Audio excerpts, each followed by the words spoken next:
Hello students. आज हम जवाहरलाल नेहरू के राजनीतिक चिंतन के व्याख्यान के दूसरे भाग में नेहरू की दो मुख्य अवधारणाओं या राजनीतिक चिंतन को उनके दो मुख्य योगदानों पर चर्चा करेंगे। पहला, नेहरू की वैज्ञानिक दृष्टि और धर्मनिरपेक्षता का विमर्श, और दूसरा, नेहरू का अंतरराष्ट्रवाद का विमर्श। जैसा हमने अपने पहले व्याख्यान में ही देखा था कि नेहरू स्वभावतः तार्किक हैं और विज्ञानवादी हैं। नेहरू का जीवन के प्रति दृष्टिकोण गांधी की भांति धार्मिक नहीं है।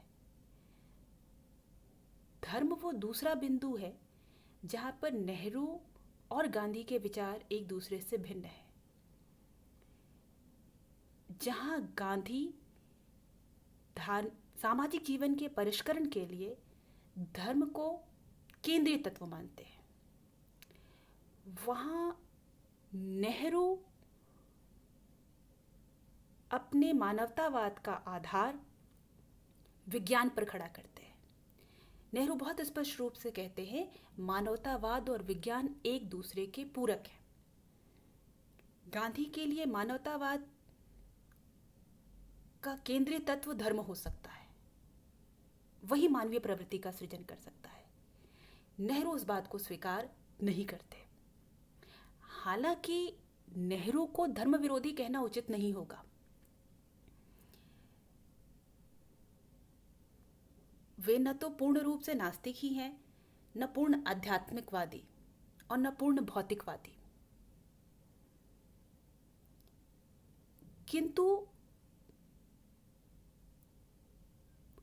तर्क की केंद्रीय भूमिका को स्वीकार करने के नाते नेहरू ऐसे किसी भी विमर्श को स्वीकार करने के लिए तैयार नहीं है जो ये माने कि कोई ऐसा एक सत्य है जिसे व्यक्ति वैज्ञानिक प्रक्रिया के द्वारा और तर्क के द्वारा समझ नहीं सकता। उन्होंने अपनी पुस्तक डिस्कवरी ऑफ इंडिया में लिखा है, अपने इस पक्ष को व्याख्यायित करते हुए, प्रायः मैं इस विश्व की ओर देखता हूं तो मुझे अज्ञात गहराइयों और रहस्यों का आभास होता है, पर वह रहस्यमय चीज क्या है यह मैं नहीं जानता। मैं उसे ईश्वर नहीं कहता, क्योंकि ईश्वर का बहुत कुछ अर्थ ऐसा है जिसमें मेरा विश्वास नहीं है। मैं किसी देवता अथवा किसी अज्ञात सर्वोच्च सत्ता जिसका स्वरूप मानव जैसा हो की कल्पनाओं की क्षमता अपने में नहीं पाता। एक व्यक्तिगत और सगुण ईश्वर का विचार मुझे बड़ा अजीब लगता है।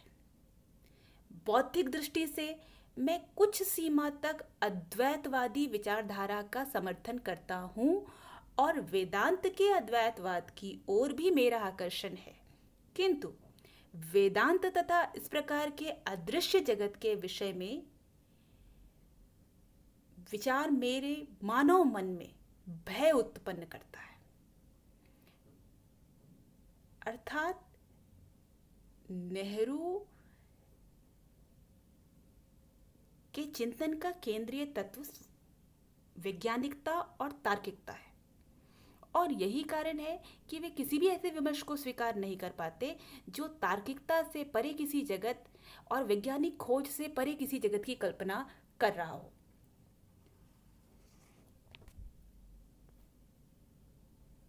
तो इस दृष्टि से स्पष्ट है कि नेहरू वैज्ञानिक स्वभाव के हैं, और यही कारण है कि वो किसी भी हठधर्मी दृष्टिकोण के लिए आलोचनात्मक दृष्टि रखते हैं।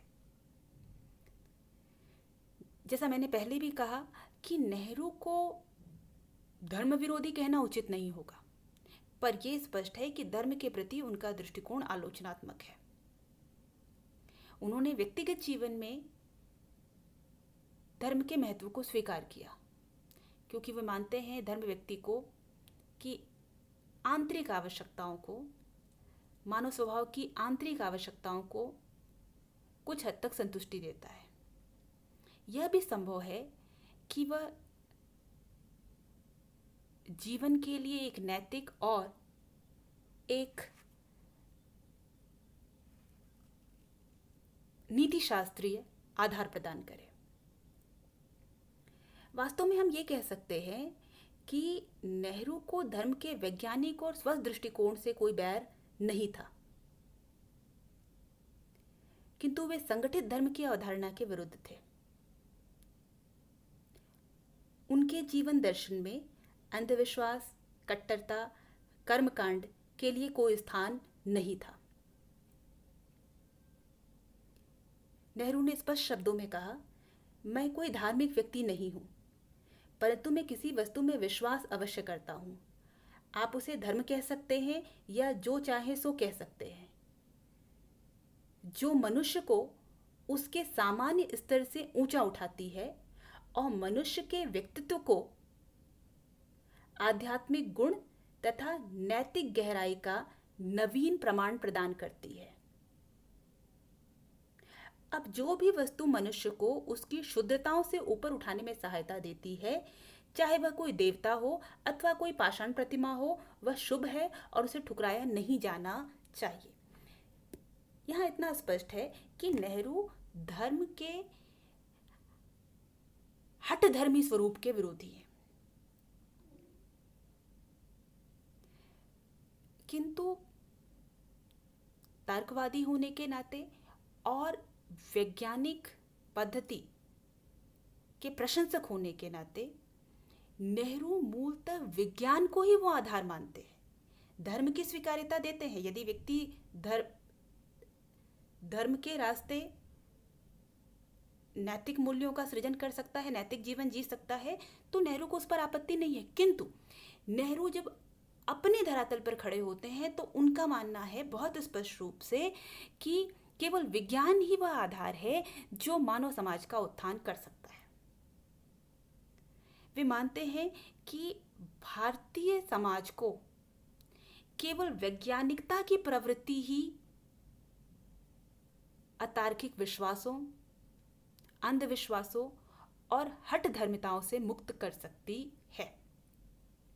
और यही कारण है कि वे भारतीय समाज के लिए वैज्ञानिक दृष्टिकोण की आवश्यकता पर बल देते हैं। अब ये समझना आवश्यक है कि वैज्ञानिक दृष्टिकोण से नेहरू का तात्पर्य क्या है। नेहरू वैज्ञानिक दृष्टिकोण की व्याख्या करते हैं। नेहरू कहते हैं,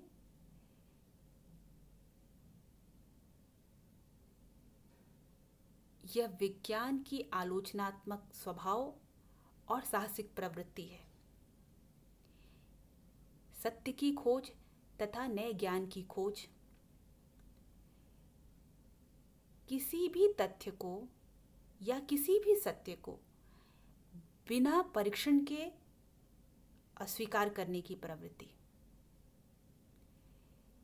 नए तथ्यों के संदर्भ में पूर्व के निष्कर्षों को परिवर्तित करने की क्षमता, पर्यवेक्षणीय तथ्यों पर निर्भरता, न कि किसी पूर्व स्थापित सिद्धांत पर,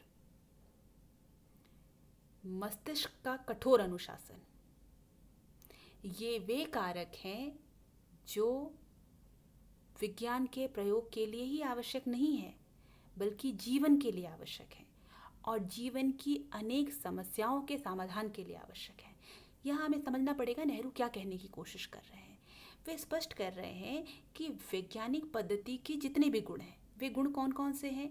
वे गुण हैं सत्य की खोज, नए ज्ञान की खोज, किसी भी तथ्य को बिना परखे स्वीकार न करने की प्रवृत्ति, नए तथ्यों के आधार पर पहले के निष्कर्षों को अस्वीकार करने के लिए तैयार रहना, केवल पर्यवेक्षित तथ्यों पर ही भरोसा करना, न कि किसी पूर्व स्थापित सिद्धांत पर, ये वे प्रवृत्तियां हैं जिनको हम वैज्ञानिक प्रवृत्ति कहते हैं। कोई भी ज्ञान का विमर्श जब इन विशेषताओं से युक्त होता है तो हम उसे विज्ञान कहते हैं। नेहरू ये बताते हैं कि ये जो विशेषताएं हैं ये केवल अध्ययन की एक विशेष पद्धति के लिए आवश्यक नहीं है, ये समाज के लिए आवश्यक है।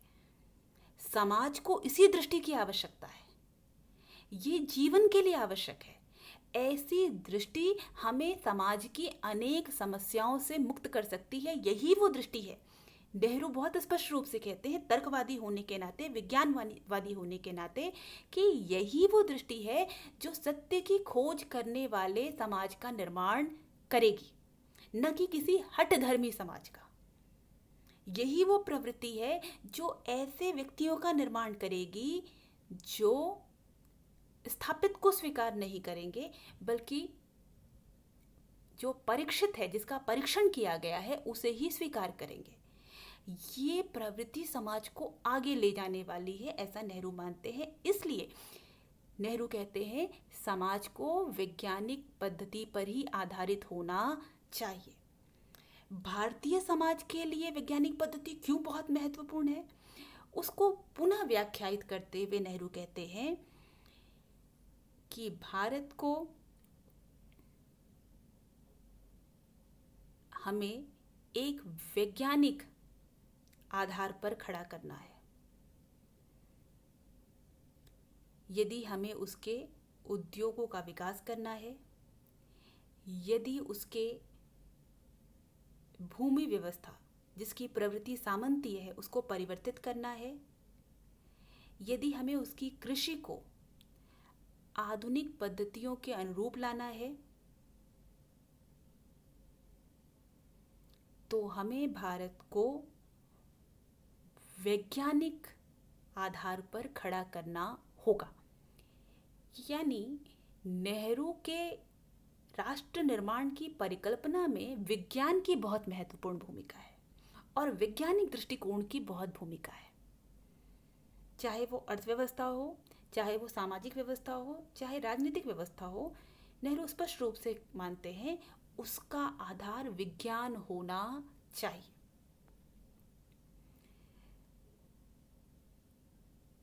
वैज्ञानिक स्वभाव की आवश्यकता पर बल देते हुए नेहरू स्पष्ट रूप से कहते हैं कि भारत को राजनीतिक स्वतंत्रता मिल गई, पर अभी स्वतंत्रता के और भी चरण बाकी हैं और हमें भारत को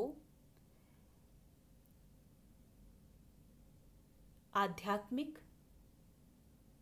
तथा अलौकिक के बंधन से मुक्त करना होगा।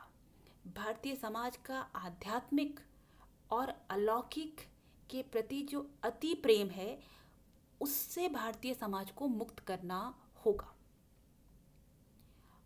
जब तक वो मुक्ति नहीं होती, तब तक भारतीय समाज और भारतीय मानस वास्तविक अर्थों में स्वतंत्र नहीं होगा। नेहरू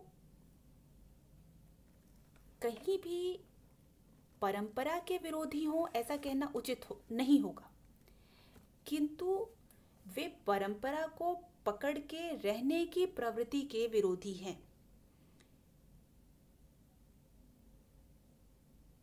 वे मानते हैं कि अतीत से वर्तमान में प्रवेश बहुत क्रांतिकारी नहीं हो सकता, किंतु अतीत को पकड़ के खड़ा रहना भी उचित नहीं है। हमें उस अतीत को छोड़ने के लिए जो अवैज्ञानिक है, हमें तैयार होना पड़ेगा।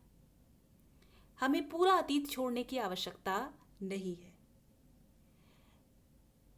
इस पक्ष को व्यक्त करते हुए नेहरू कहते हैं, अत्यधिक निरंतरता हमें जड़हीन बनाएगी, ये हमें कमज़ोर बनाएगी और यहाँ पर प्रगति के लिए कोई स्थान नहीं होगा। उसी प्रकार अत्यधिक परिवर्तन भी हमारी संरचनाओं को कमज़ोर कर सकता है। हमें परिवर्तन और निरंतरता के बीच में एक संतुलन स्थापित करना होगा।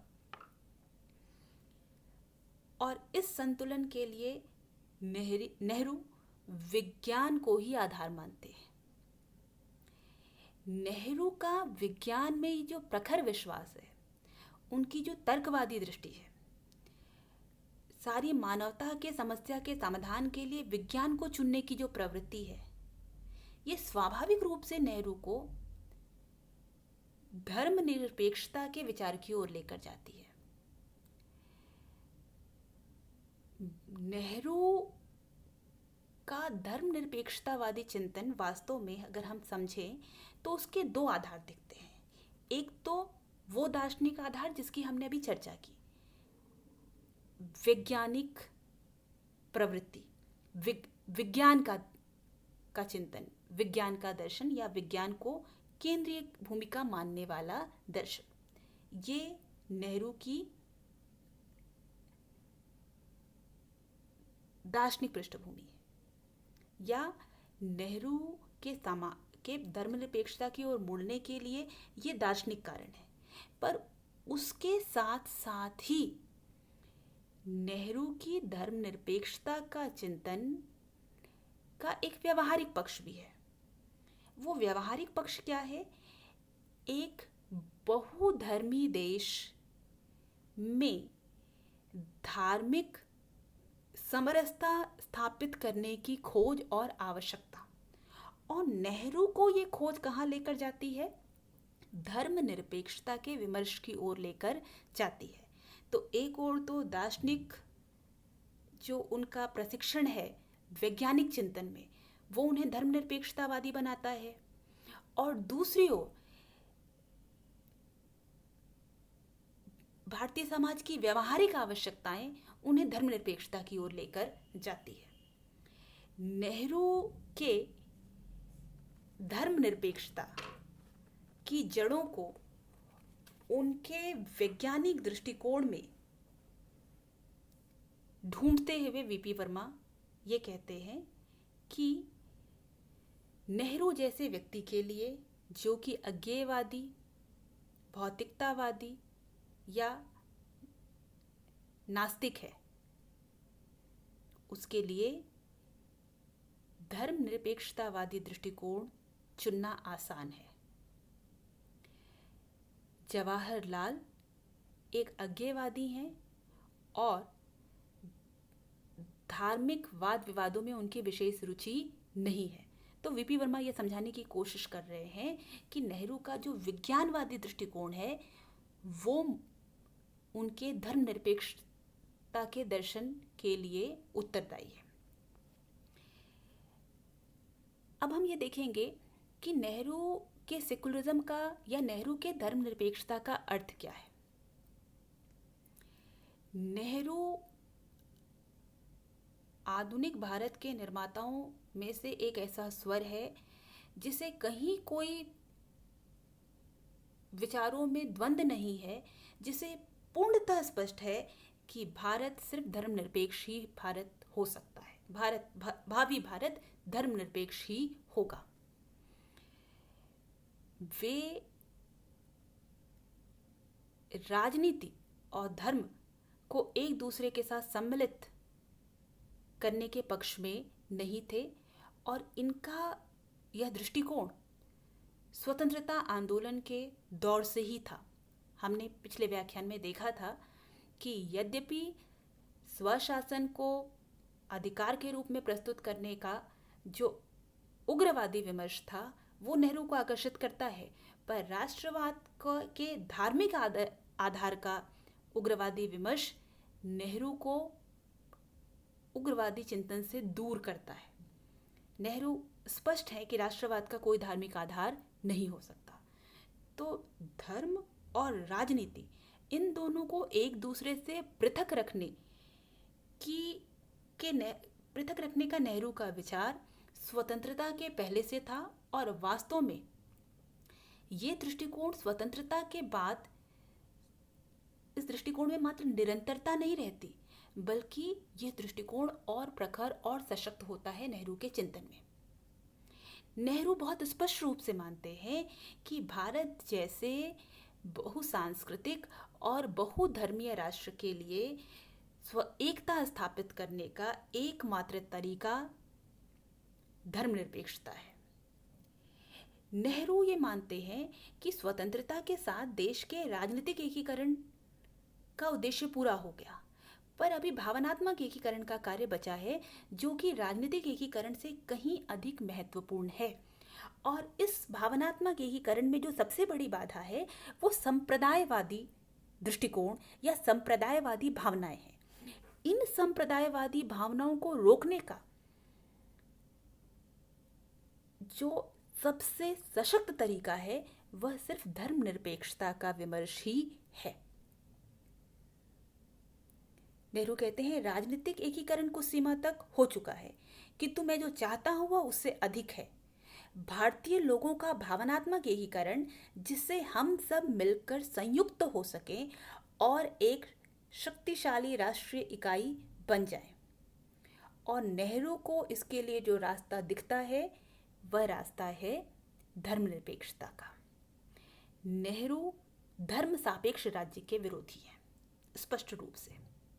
वे मानते हैं कि हमें एक ऐसे राज्य की आवश्यकता है जो धर्म के प्रति तटस्थता की नीति अपनाए, सभी धर्मों के प्रति। केवल यही वो नीति है जो सभी धर्मों के प्रति भेदभावपूर्ण व्यवहार को दूर कर सकती है या सभी धर्मों के प्रति समतामूलक व्यवहार को सुनिश्चित कर सकती है। यह समझना बहुत आवश्यक है कि यद्यपि नेहरू तर्कवादी हैं, किंतु नेहरू का धर्मनिरपेक्षता का विमर्श इस बात का संकेत नहीं देता कि व्यक्ति के व्यक्तिगत जीवन में भी धर्म के लिए कोई स्थान नहीं होना चाहिए। यह सिर्फ इस बात पर बल देता है कि सार्वजनिक क्षेत्र में नीतियों का निर्माण करते वक्त, चाहे वो जीवन का कोई भी क्षेत्र हो, उन नीतियों के निर्माण में धर्म की कोई भूमिका नहीं होगी। निजी क्षेत्र में व्यक्ति धार्मिक जीवन जी सकता है,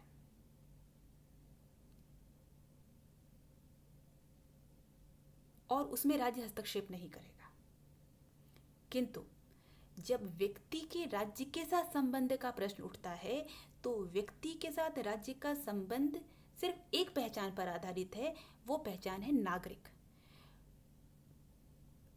प्रत्येक व्यक्ति के साथ जब राज्य बर्ताव करेगा तो राज्य उसे नागरिक के रूप में ही देखेगा, न कि धर्म विशेष के सदस्य के रूप में।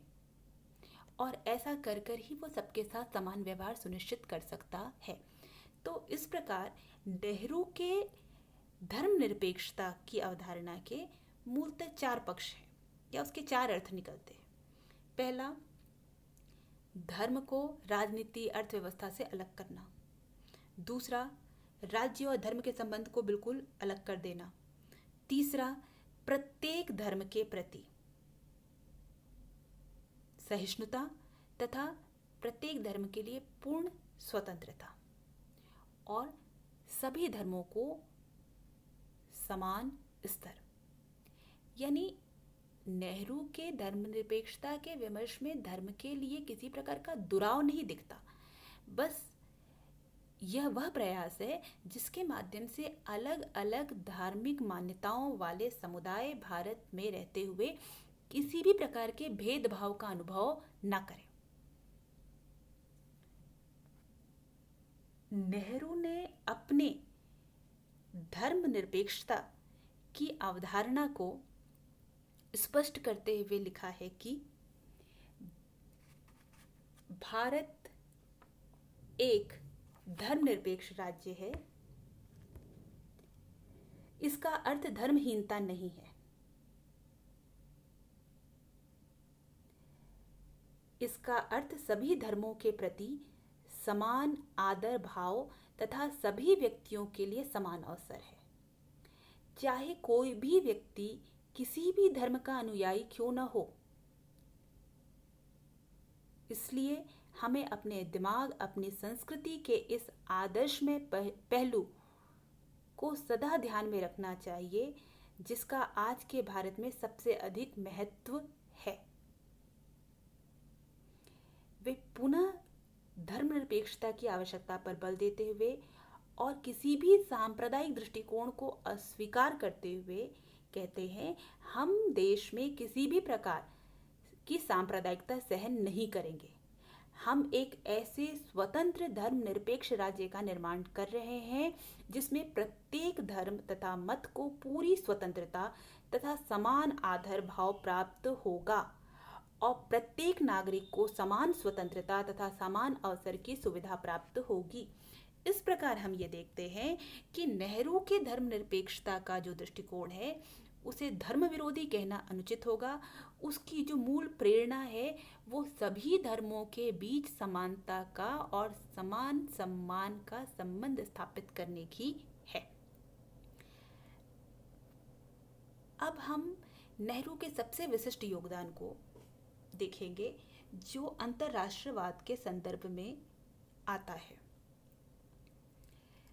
हमने पहले ही देखा कि स्वतंत्रता आंदोलन के दौरान नेहरू राष्ट्रवाद के जिस संस्करण का समर्थन करते हैं वो उदारवादी राष्ट्रवाद है। उदारवादी राष्ट्रवाद के प्रति नेहरू का यही विश्वास उन्हें अंतर्राष्ट्रीय सहयोग और वास्तविक अंतर्राष्ट्रवाद की ओर लेकर जाता है। स्वतंत्रता आंदोलन के समय से ही नेहरू की राजनीति के प्रति एक वैश्विक दृष्टिकोण है। नेहरू स्वतंत्रता आंदोलन के समय ही ये देख पाते हैं कि भारतीय स्वतंत्रता संग्राम एक व्यापक वैश्विक संग्राम का एक अंग है। इसे हम उस व्यापक परिदृश्य से पृथक करके या उसे उससे आइसोलेट करके नहीं देख सकते। उन्हें यह बहुत स्पष्ट है कि जो नई विश्व व्यवस्था है उसमें राष्ट्रों के पृथक रहने के लिए कोई स्थान नहीं होगा। ये व्यवस्था पारस्परिक सहयोग पर ही आधारित होगी और कोई भी राष्ट्र कितना भी शक्तिशाली क्यों न हो किंतु वो सहयोग के बिना इस व्यवस्था में बना नहीं रह सकता। यानी नेहरू के दृष्टि में विश्व व्यवस्था का जो मूल आधार है वो राष्ट्रों के बीच का सहयोग, और नेहरू ने प्रधानमंत्री के रूप में जो अपनी विदेश नीति के संदर्भ में जो कार्य किए उसमें उन्होंने पुनः पुनः इस पारस्परिक सहयोग के बिंदु पर बल दिया। किंतु नेहरू ये स्पष्ट करते हैं कि ये पारस्परिक सहयोग केवल तभी संभव है जब सभी राष्ट्रों के लिए समान सम्मान हो। जब तक ये व्यवस्था कुछ शक्तिशाली राष्ट्रों द्वारा बहुतों पर आधिपत्य स्थापित करने की है, तब तक उचित अर्थों में सहयोग संभव नहीं है। उन्होंने स्पष्ट रूप से कहा कि कोई भी राष्ट्र या कोई भी समुदाय आधिपत्य और शोषण को स्वीकार करने वाला नहीं है, चाहे यह आधिपत्य या शोषण को कितना ही मधुर, कितना ही सुंदर शीर्षक क्यों न दे दिया जाए। आधिपत्य किसी भी शीर्षक के अंदर होते हुए आधिपत्य ही है, और कोई भी राष्ट्र और कोई भी व्यक्ति समुदाय दूसरे के द्वारा आधिपत्य और शोषण को स्वीकार नहीं कर सकता। वो स्वयं अपनी गरीबी, अपनी दयनीयता के प्रति भी उदासीन नहीं हो सकता, विशेषकर तब जब वो ये देख रहा हो कि विश्व के अन्य भाग समृद्ध होते जा रहे हैं।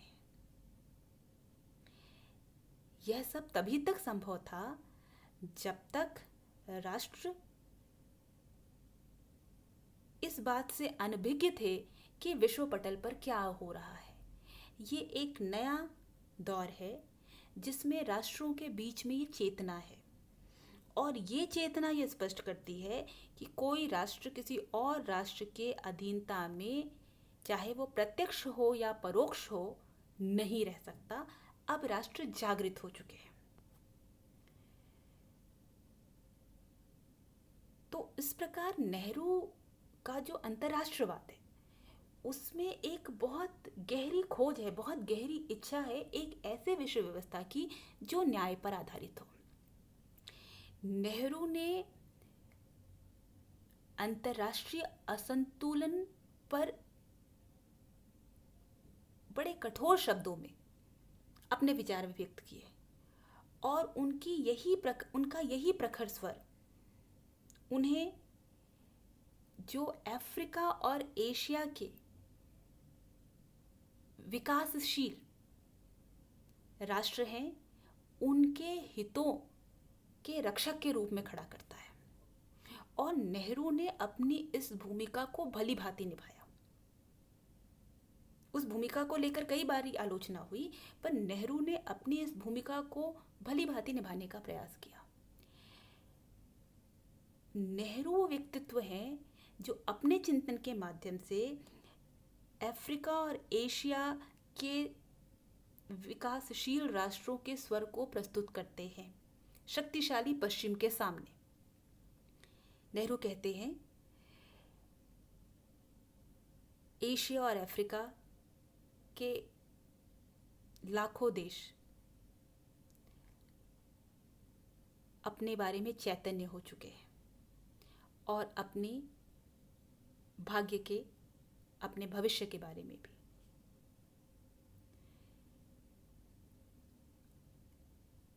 वे विश्व के प्रति भी चैतन्य हैं। वे राष्ट्रवादी हैं, किंतु उनका राष्ट्रवाद किसी पर आधिपत्य नहीं चाहता, किसी और के मामले में हस्तक्षेप नहीं चाहता। वे विश्व सहयोग के दिशा में किए जाने वाले सभी प्रयास के साथ खड़े हैं और एक अंतर्राष्ट्रीय व्यवस्था की स्थापना के साथ खड़े हैं। एशिया और अफ्रीका का एक बहुत बड़ा भाग जागृत हो गया है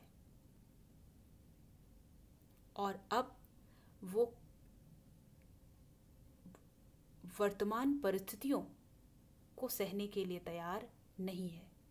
इस एक वक्तव्य में नेहरू एक और अफ्रीका और एशिया के राष्ट्रवाद की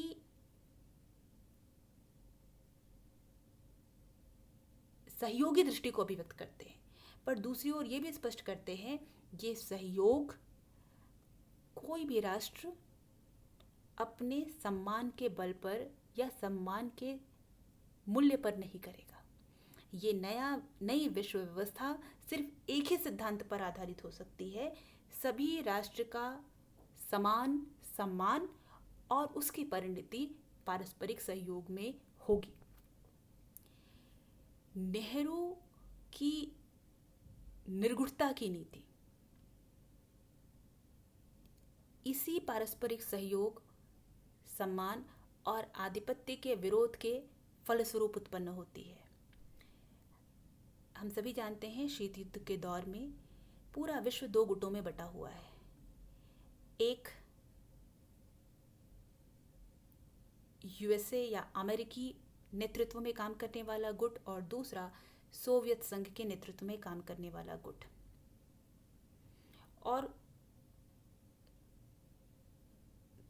सभी राष्ट्रों के पास यही दो विकल्प हैं कि वो या तो इस गुट का भाग बने या दूसरे गुट का। नेहरू ये साहस करते हैं, ये विवेक उत्पन्न करते हैं कि अफ्रीका और एशिया के जो राष्ट्र हैं उनका हित इन दोनों ही गुटों में शामिल नहीं होने में है और अपना स्वतंत्र स्वर बनाए रखने में है, क्योंकि इन गुटों में से किसी भी एक में शामिल होना अपनी स्वतंत्रता के साथ समझौता करना होगा। प्रत्यक्ष रूप से भले हम स्वतंत्र हों, पर परोक्ष रूप से किसी भी गुट में शामिल होना हमारी स्वतंत्रता को छीनने योग्य या छीनने जैसा ही होगा। अफ्रीका और एशिया के राष्ट्रों के अपने स्वतंत्र स्वर और अपने हितों की पूर्ति, इस निर्गुणता की नीति के भी दो पक्ष हैं। एक तो स्वतंत्र राष्ट्र के स्वर का एक पक्ष और दूसरा व्यवहारिक आवश्यकता का पक्ष। और एक व्यवहारिक चिंतक के रूप में नेहरू समझ पाते हैं कि इन राष्ट्रों की जो आवश्यकताएं हैं, इनका जो व्यवहारिक हित है, वो दोनों में से किसी भी एक समूह में शामिल होने में नहीं है। और इसलिए वो इन राष्ट्रों को निर्गुणता के आंदोलन की ओर लेकर जाते हैं। निर्गुणता के आंदोलन का एक और बहुत महत्वपूर्ण उद्देश्य है, वो ये कि अफ्रीका और एशिया के राष्ट्रों के बीच में आर्थिक और सांस्कृतिक सहयोग स्थापित करना और औपनिवेशवाद या नव उपनिवेशवाद के किसी भी प्रयास को पूर्णतः अस्वीकार करना। ये निर्गुणता की नीति अंतर्राष्ट्रीय क्षेत्र में नेहरू का विशिष्ट योगदान है। हालांकि बहुधा ये कहा जाता है कि इस नीति का व्यवहार में वैसा परिणाम नहीं निकला, किंतु शीत युद्धकालीन विश्व में नेहरू की ये नीति निसंदेह एक विशिष्ट योगदान है। नेहरू की अंतर्राष्ट्रीय नीति का जो एक बहुत महत्वपूर्ण आधार है, वो उनकी पंचशील की नीति है, या जिसे हम कहते हैं शांतिपूर्ण सहअस्तित्व के 5 सिद्धांत। इन सिद्धांतों पर जब हम चर्चा करेंगे तो ये सिद्धांत नेहरू के विश्ववादी दृष्टिकोण का संकेत करते हैं। पंचशील को बहुधा एक नैतिक सिद्धांत के रूप में या आदर्शवादी सिद्धांत के रूप में देखा जाता है। उसका यह पक्ष निसंदेह है, किंतु पंचशील मात्र आदर्शवादी सिद्धांत नहीं है, बल्कि एक व्यवहारिक और यथार्थवादी नीति है भारत के हितों को सुरक्षित करने की, जो उन परिस्थितियों में आवश्यक थी। नेहरू के अंतर्राष्ट्रीयवाद और नेहरू की नीतियों का उचित विश्लेषण करने के लिए हमें उस ऐतिहासिक संदर्भ को हमेशा ध्यान में रखना होगा जिस संदर्भ में ये नीतियां आ रही हैं।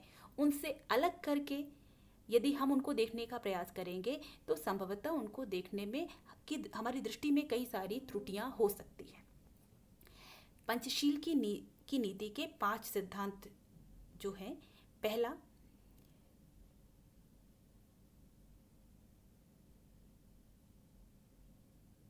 एक दूसरे के भूभागीय अखंडता और संप्रभुता के प्रति पारस्परिक सम्मान। दूसरा, पारस्परिक अनाक्रमण। तीसरा, एक दूसरे के आंतरिक मामलों में पारस्परिक अनहस्तक्षेप की नीति। चौथा, समानता और पारस्परिक लाभ। और 5वां, शांतिपूर्ण सहअस्तित्व। ये 5 सिद्धांत हैं। पहला सिद्धांत ये कि हम एक दूसरे की भूभागीय अखंडता और संप्रभुता का सम्मान करेंगे। ये सम्मान दोनों पक्षों की ओर से होना है। ये किसी प्रकार के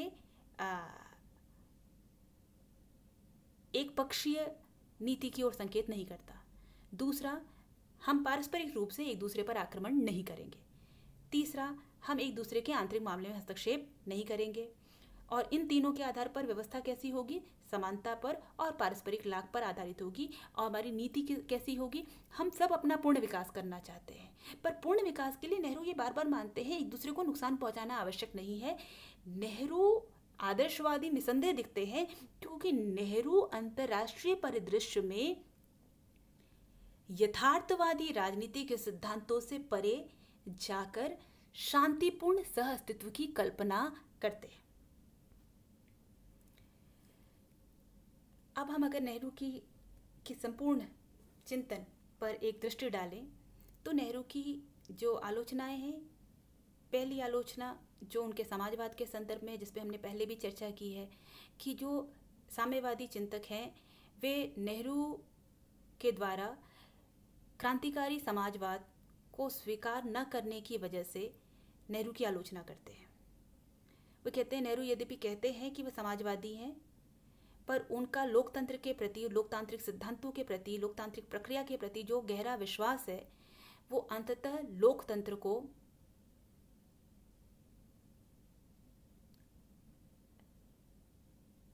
की बलि देता है। माफ करिएगा, वह अंततः समाजवाद की बलि देता है। वो समाजवाद के साथ समझौता कर जाते हैं और नेहरू के चिंतन में लोकतंत्र प्राथमिक और समाजवाद गौण हो जाता है या द्वितीयक हो जाता है। इस पर हमने चर्चा की है पिछले व्याख्यान में कि नेहरू की आलोचना कहाँ तक उचित है। नेहरू के चिंतन को देखने में जो सबसे विशिष्ट बात है वो ये कि नेहरू के चिंतन को देखते वक्त हम नेहरू के चिंतन और एक राजनेता के रूप में नेहरू के द्वारा किए गए कार्यों, इन दोनों को एक दूसरे से अलग करके नहीं देख सकते। और नेहरू के द्वारा लिए गए, राजनेता के रूप में लिए गए कई सारे निर्णयों पर की आलोचना इस आधार पे की जाती है कि ये निर्णय उनके लोकतांत्रिक आदर्शों से मेल नहीं खाते। यहाँ वास्तव में नेहरू के चिंतन को समझने का जो एक तरीका हो सकता है वो ये कि नेहरू के चिंतन में वैचारिक प्रतिबद्धताओं और वास्तविक आवश्यकताओं के बीच में एक द्वंद्व है। तो नेहरू के चिंतन को समझने के लिए जो वैचारिक प्रतिबद्धताएं हैं और जो वास्तविक आवश्यकताएं हैं, उन दोनों के बीच के द्वंद्व को समझना आवश्यक है। नेहरू के चिंतन में कई जगह पर आपको विरोधाभास दिखते हैं और उनके चिंतन और उनके व्यवहार में ये विरोधाभास दिखते हैं। इस विरोधाभास को समझने के लिए चक्रवर्ती और पांडे ने बहुत स्पष्ट रूप से लिखा है कि नेहरू राष्ट्र निर्माण के हित में और दूसरी ओर परिस्थितियों के दबाव में कहीं न कहीं नेहरू में जो वैचारिकी है वो पीछे चली जाती है। जब तक वो राष्ट्रीय उद्देश्य के लिए संघर्ष कर रहे थे तब तक वे अपनी वैचारिक प्रतिबद्धताओं के साथ किसी भी प्रकार का समझौता नहीं करते।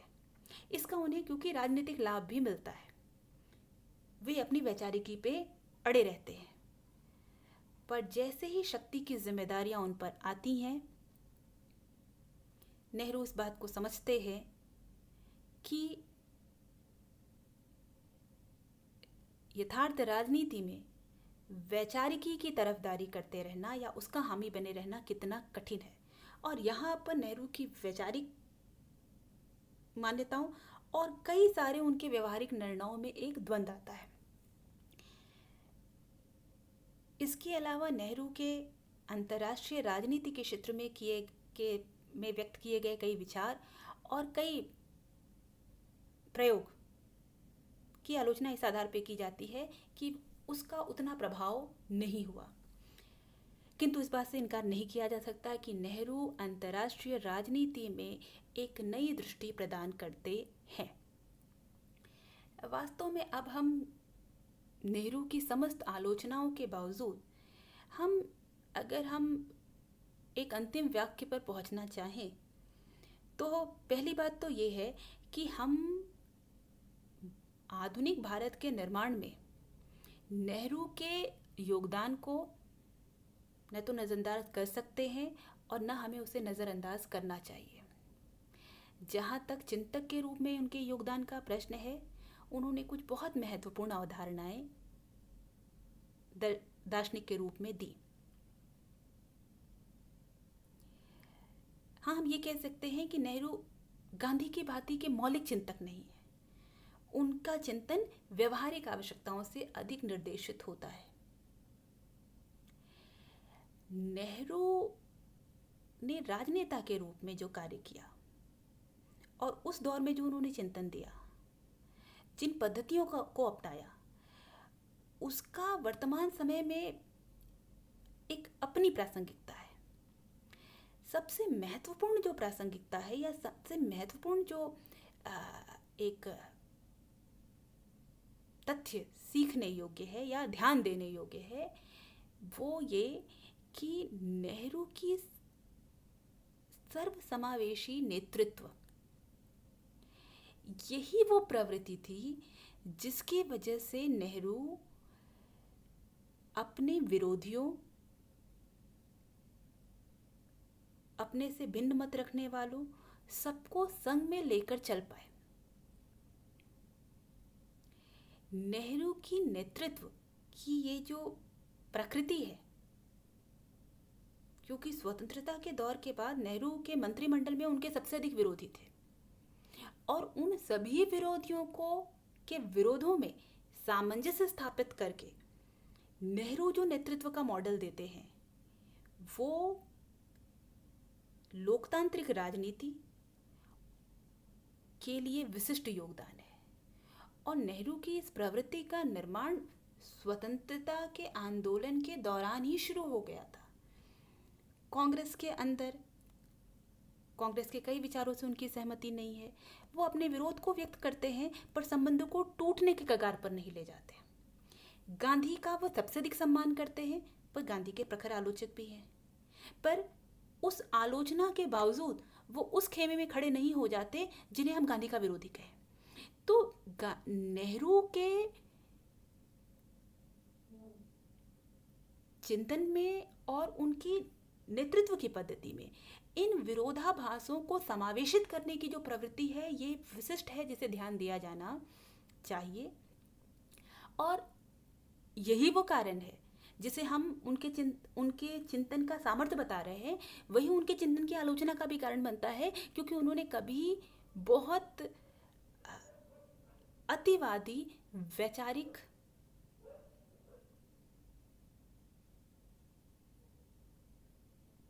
विशेषताओं को स्वीकार, या जिसको हम कहते हैं, उन्होंने किसी एक्सट्रीमिस्ट आइडियोलॉजिकल पोजीशन को स्वीकार नहीं किया। ये उन्हें विरोधाभासों के बीच सामंजस्य स्थापित करने में सहायता देता है। तो इस प्रकार आज हमने नेहरू के चिंतन के दो पक्षों को, धर्मनिरपेक्षता और विज्ञानवाद तथा अंतर्राष्ट्रवाद को देखा, और इन दो व्याख्यानों की श्रृंखला में हमने नेहरू के विभिन्न विचारों को समेटने का प्रयास किया। धन्यवाद।